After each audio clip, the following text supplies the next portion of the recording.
She never told anyone how close they came to losing everything.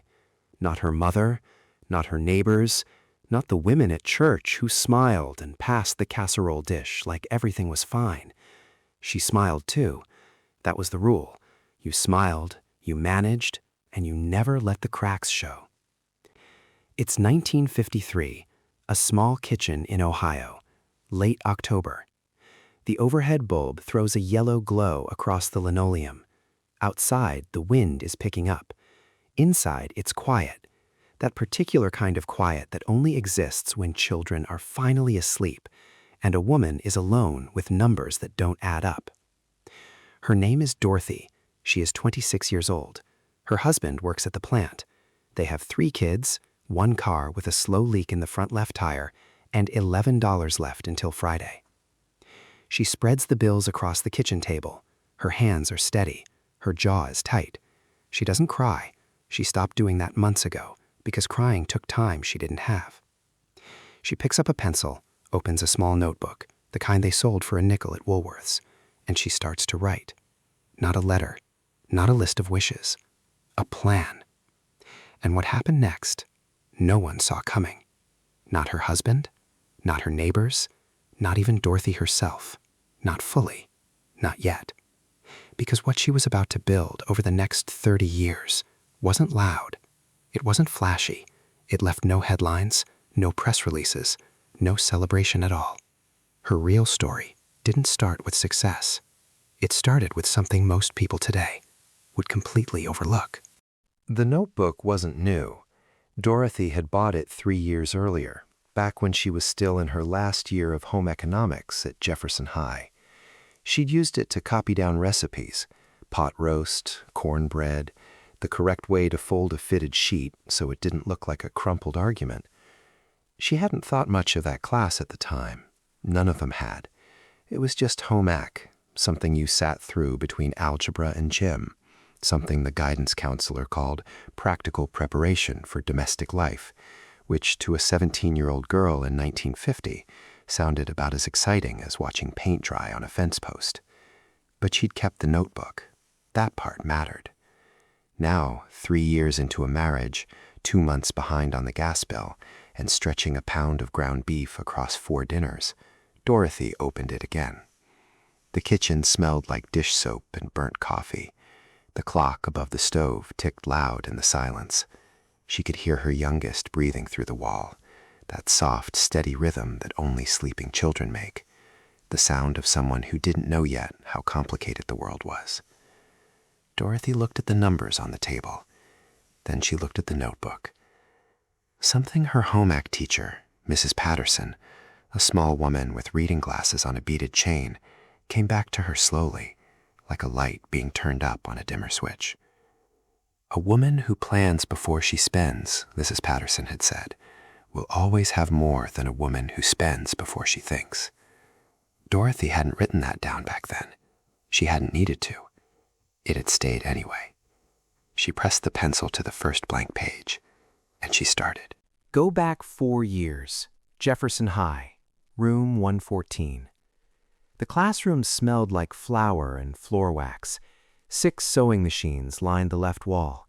On the right, 4 small kitchenettes, each with a 2-burner stove, a cutting board, and a narrow window that looked out onto the parking lot.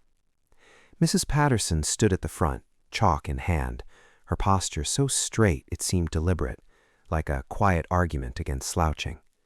The girls filed in after the lunch bell. Some carried notebooks, most carried conversations they didn't want to pause. Dorothy slid into a seat near the window.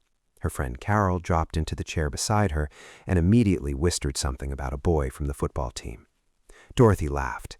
She wasn't paying attention either, not really. Mrs. Patterson didn't raise her voice. She simply began. Before we cook today, she said, setting down the chalk, we're going to talk about something more important than any recipe in this room. A few girls looked up. We're going to talk about where money goes when you're not watching it. Carol passed Dorothy a folded note. Dorothy took it without looking. On the chalkboard, Mrs. Patterson wrote 3 words in large, even letters: plan, track, adjust. She underlined each one slowly. Most households don't fail because of big disasters, she said, turning back to face them. They fail because of small, repeated decisions that no one ever examined. Somewhere in the back, a girl giggled about something unrelated.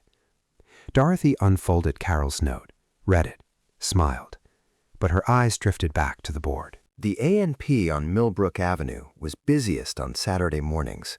Dorothy went on Thursdays.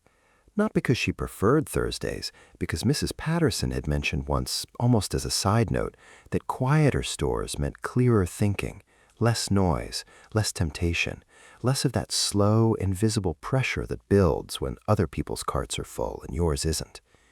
She pushed her cart through the produce aisle slowly, methodically. The fluorescent lights buzzed faintly overhead.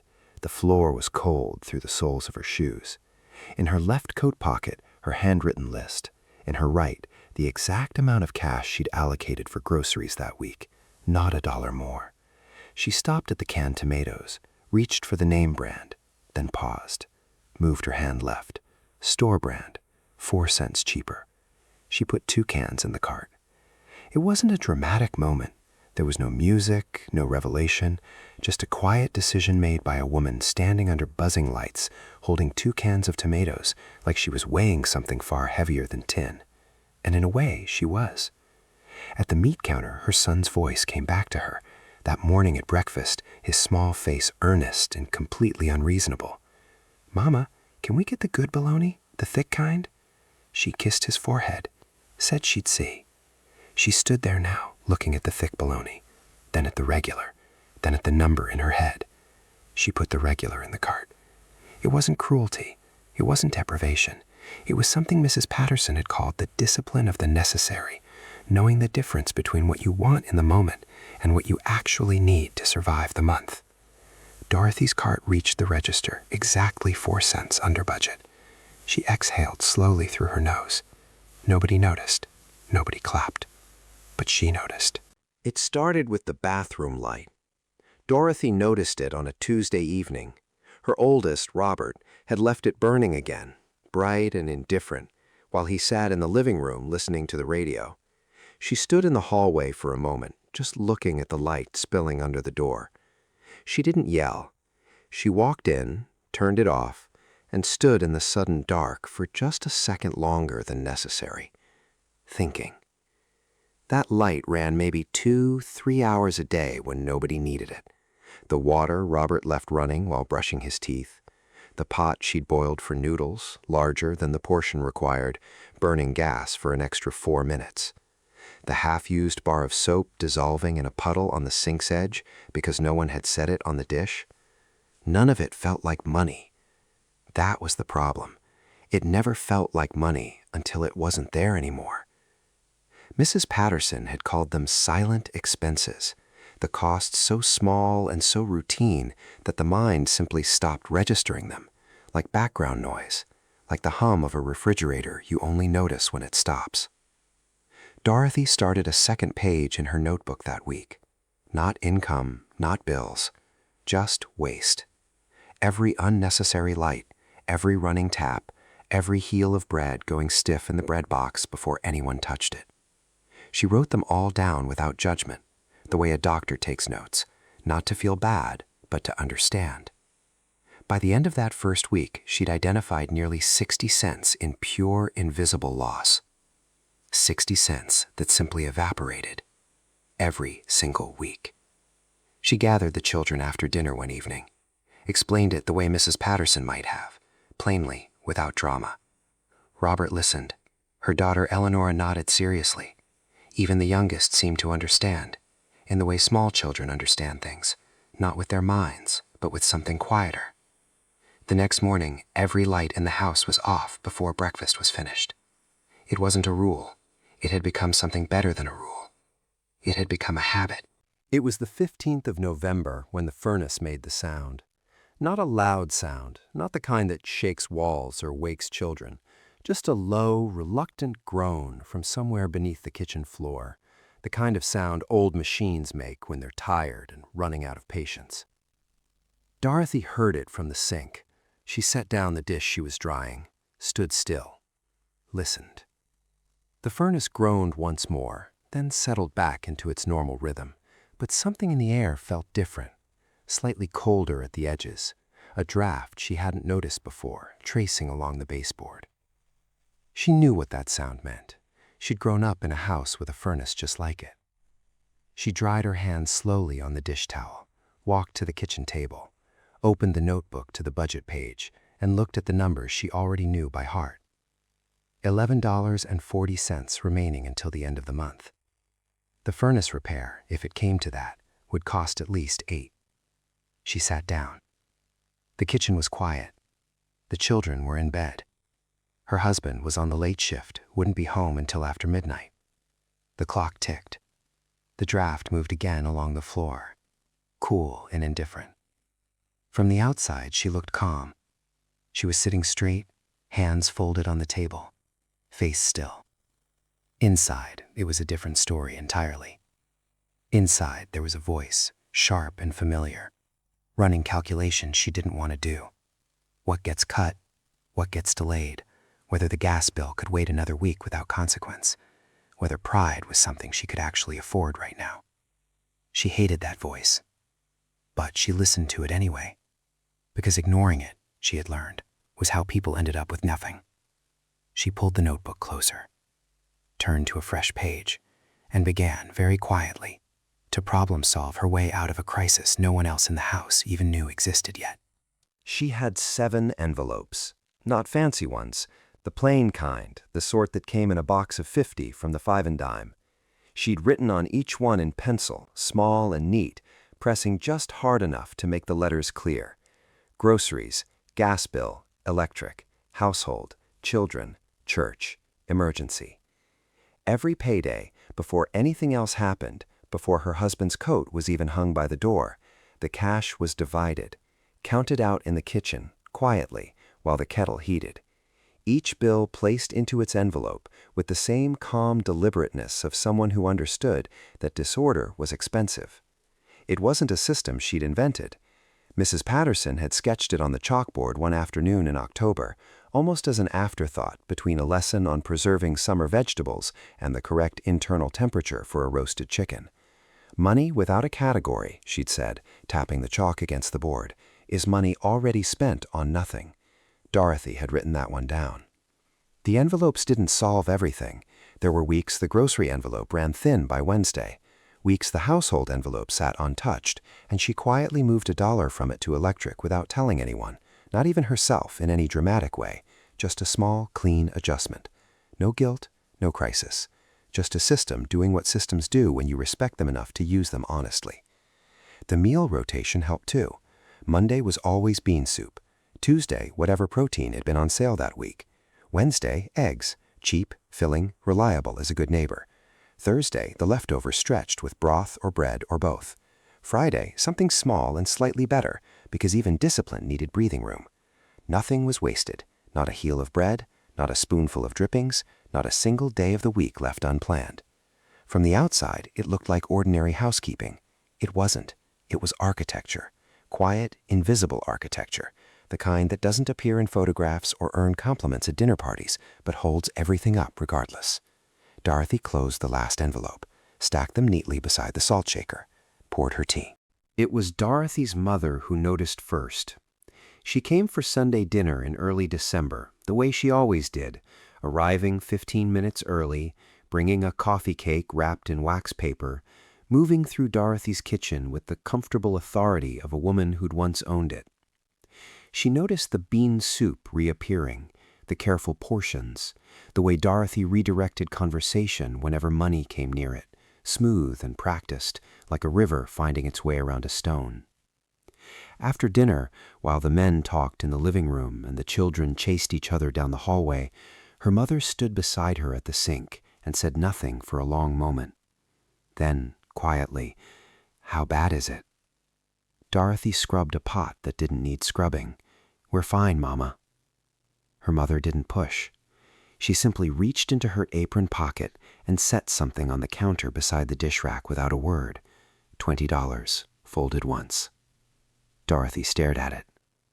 Every instinct she had said to push it back, to say thank you but no, to maintain the particular dignity that had been keeping her spine straight for the past 6 weeks, the pride that whispered, "We handle our own, we always have, we don't take." She stood there a long time. The water ran warm over her hands. She thought about Robert's winter coat, one size too small now, the sleeves stopping well above his wrists. She thought about the furnace repair still waiting. She thought about what Mrs. Patterson had said once, in a lesson that hadn't seemed connected to money at all. Strength, she'd said, is not the refusal of help. Strength is knowing when help is part of the plan. Dorothy turned off the tap, dried her hands, picked up the $20 and folded it once more, carefully, like it mattered, because it did. "Thank you, Mama," she said. Her mother nodded once. Ask no more questions. That was its own kind of grace. 6 days left in December. Dorothy spread everything on the kitchen table after the children had gone to bed. The envelopes, the notebook, a stub of pencil worn down to 2 inches, the $20 from her mother, already partially allocated, 8 toward the furnace repair, which had happened quietly on a Wednesday while the kids were at school and her husband was at the plant. What remained had to cover 6 days. She didn't panic. Panic was a luxury she'd stopped affording somewhere around October. Instead, she counted, slowly, deliberately, the way you count when the number matters and rounding up isn't an option. $4.70 in the grocery envelope, her mother's remaining 12 distributed carefully across the other gaps, $1 here, 2 there, small reinforcements shoring up the thin places like sandbags before a slow flood. She opened the notebook, wrote out every meal for the remaining 6 days in 2 columns, ingredients needed, ingredients already in the house. The pantry held more than she'd expected. Half a bag of dried pinto beans, oats, a jar of rendered fat she'd been saving since November, 2 cans of store-brand tomatoes, the ones she'd chosen over the name brand that Thursday at the A&P, 4 cents cheaper each. 4 cents.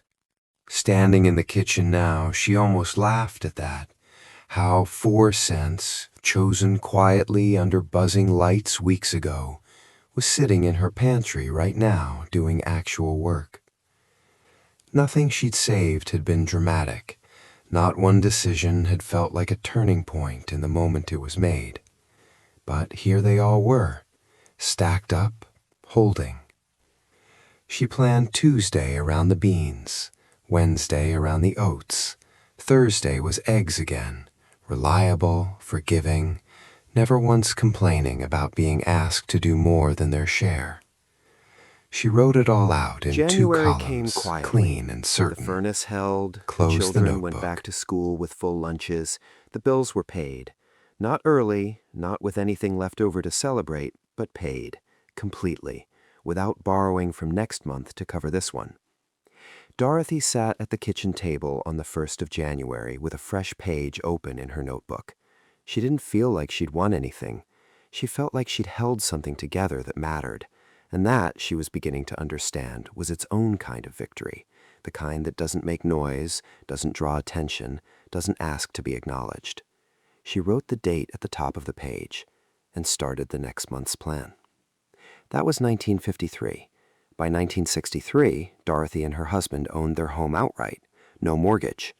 By 1971, both older children had attended college, paid for largely through a savings account Dorothy had opened in 1955 with $11 and a kind of stubborn, quiet intention that never once made headlines. By 1981, when her husband retired, they owed nothing to anyone. Not the bank, not a credit card, not a single institution that profits from other people's financial confusion. They were not wealthy in the way magazines described wealth. No second home, no luxury car sitting in a wide driveway, no flashy evidence of anything. But they had something that most of their neighbors, many of whom earned more, spent freely, and never kept a notebook, did not. They had options, complete, unhurried, unforced options. Want to help a grandchild? Done. Want to replace the roof without 3 months of stress? Done. Want to say no to something that doesn't serve you, purely because you can afford to say no? Done. That is silent wealth, not a number in an account, a quality of life that financial discipline quietly constructs, decade by decade, decision by decision, envelope by envelope. She didn't fix everything that night. That's not how this works. Not in 1953, not now. Dorothy hadn't fixed everything in a single evening either. She'd fixed it slowly, consistently, across years of small choices that compounded the way interest compounds, quietly and without announcement. What the granddaughter did that night was simpler than fixing.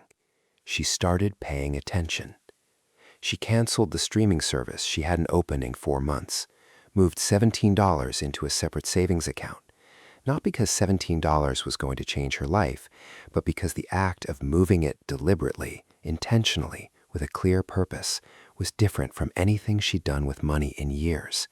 It felt oddly like something her grandmother would recognize, like something Mrs. Patterson would have nodded at, standing at the front of room 114 with chalk in hand and posture so straight it seemed like an argument. Plan, track, adjust. Not once, not this month only. Every month, every year, every quiet Tuesday evening when nobody is watching and the only person who knows what you decided is you. That is the inheritance Dorothy left. Not the savings account, though that helped. Not the paid-out house, though that mattered. The real inheritance was a way of seeing, a habit of attention, the understanding earned slowly through years of envelopes and notebooks and bean soup on Mondays, that financial stability is never the result of a single dramatic decision. It is the result of 1,000 small ones, made consistently, made honestly, made by someone who decided, quietly and without waiting for permission, that their future was worth the inconvenience of a plan. Dorothy never considered herself remarkable. She would have found it genuinely puzzling to be called a millionaire, silent or otherwise. She was just a woman with a notebook and a pencil, and the good sense to use both. If her story stayed with you, if something in these 9 parts felt less like history and more like a mirror, then you're already closer than you think. You don't need a perfect budget. You don't need a financial advisor or a premium app or a complete overhaul of everything at once. You need a first page. Open something, a notebook, a notes app, the back of an envelope, and write down what actually came in this month and what actually went out. Just honest numbers on a page. That's part 1 of every financial story that ever ended well, Dorothy's included. If this story meant something to you, share it with someone who needs to hear it. A daughter, a friend, a younger version of yourself still figuring it out. And if you want more stories like this one, told the same way, slow and honest and human, you know where to find them. We'll be here. Same notebook, new page.